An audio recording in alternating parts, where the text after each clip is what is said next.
Good morning, and thank you for this opportunity to speak to you today about some analytical models that can benefit this company. Today, we are going to look at 3 key models that I think we can integrate into our organization that will strategically benefit our organization in the end. Jumping right into it, our first analytical model is going to be the Taylor-Russell model. And it is defined as the usefulness as the increase in the proportion of individuals in the selected group who are successful.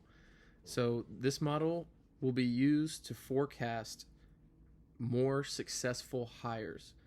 So in the end, you'll be able to save more money and make more accurate decisions based on the people you're recruiting and hiring and the employees that you'll have in your organization. Some of the perks that are included focuses on improving the accuracy of selecting the right candidates and also enhances productivity and reduces turnover through better hiring decisions. Moving forward with my first example coming from Boeing, some key factors that are involved in the Taylor-Russell table involve the SR, which is the selection ratio, the R, which is validity coefficient, and BR, which is the baseline rate. Now, in this example, coming from Boeing, you could see the crisscross of the darker highlighted area of 0.2 on the SR axis and then on the R axis of 0.6, and it crisscrosses at 90.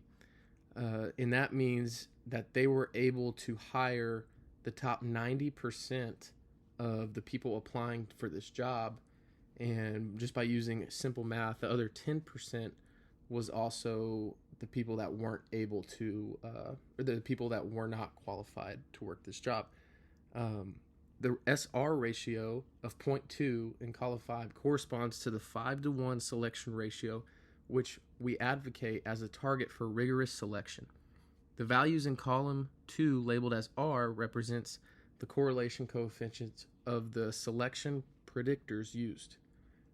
So in this example, 0.2 SR and 0.6 R come out to 90%. Next, we're going to look at the Brogdon-Cronbach-Glesser, or the BCG model for short. This model defines usefulness as the increase in monetary payoff to the organization. It's used to assess the economic utility of changes in selection and training methods by predicting financial returns based on performance improvements. Some perks of this model include calculates the financial return on HR practices, increased productivity translates to direct saving costs or cost savings. It also makes smarter and more informed decisions with accurate results. Some information that is needed to calculate the BCG is listed below. The number of employees hired per year, the average tenure, the test validity, standard deviation, or SDY for short, of performance in dollars, mean standardized test score of the selected candidates. And moving to my example, here in the example that I've given, let's just say the number of employees hired per year is 25, the average tenure is 1.5 years, test validity is 0.3, standard deviation, and let's assume that everyone's going to make $100,000 per year in our organization. We're going to use the 40% rule of that 100,000, which comes out to 40,000, and then we're going to take the mean of test scores of selected candidates, and the formula for that is A minus B, and we're going to divide that by the standard deviation, and then we're going to take the average score hired, which is A, and we're going to minus that by the average score rejected, which is B, and then take the SDY of all test scores. So below you can see these are just assumptions. We're going to take 82.5 minus 68.2. We're going to subtract that, and then we're going to divide it by 16.8 as a standard deviation, and we come out with 0.85. Moving forward with the example, the BCG model and the formula listed at the top of this slide, which is N, T, R, SDY, and M minus the cost of testing. So we're going to plug in our numbers. which the hires per year 25, average tenure 1.5 years, test validity 0.3, standard deviation 40,000, and then what we just found, which was the mean of the test score, 0.85. We're going to plug those in. We got to also find the cost of testing, which 25 hires times, let's say the cost of each test was $15, and that comes out to $375. Plug those into the formula, the BCG formula, and it's 25 times 1.5 times 0.3 times 40,000 times 0.85 minus 375. And you can see that the savings that we come out to is $382,000, 125. This is a huge amount of savings that we could be strategically be putting this money elsewhere into the organization that could benefit us in the end. The next model we're going to talk about is absenteeism, which could be a huge problem if it's overlooked. The definition of absenteeism: the frequent absence of an employee from work beyond normal expected leaves, which can adversely affect the productivity and finances of an organization. The significance of this highlights the importance of tracking and managing absenteeism to maintain operational efficiency and reduce hidden costs. So you're probably wondering, how do we calculate absenteeism? So you got to look at the direct cost.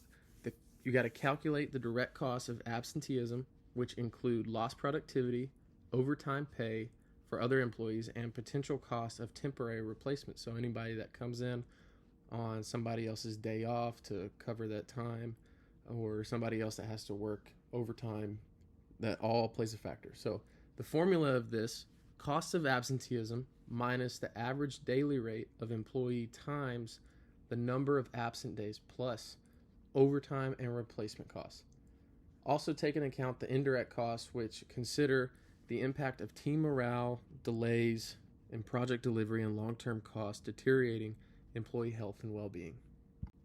First, I would like to list some strategies to reduce absenteeism, which can include implementation of wellness programs, more flexible work arrangements, and a regular monitoring and support system to help our employees.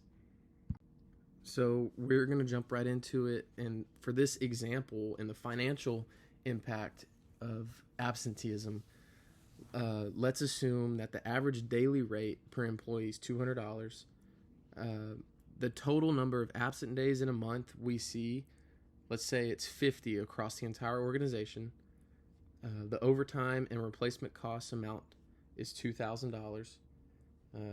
The total cost for the month, so let's take this formula: $200 times 50 plus $2,000. We're left with $12,000.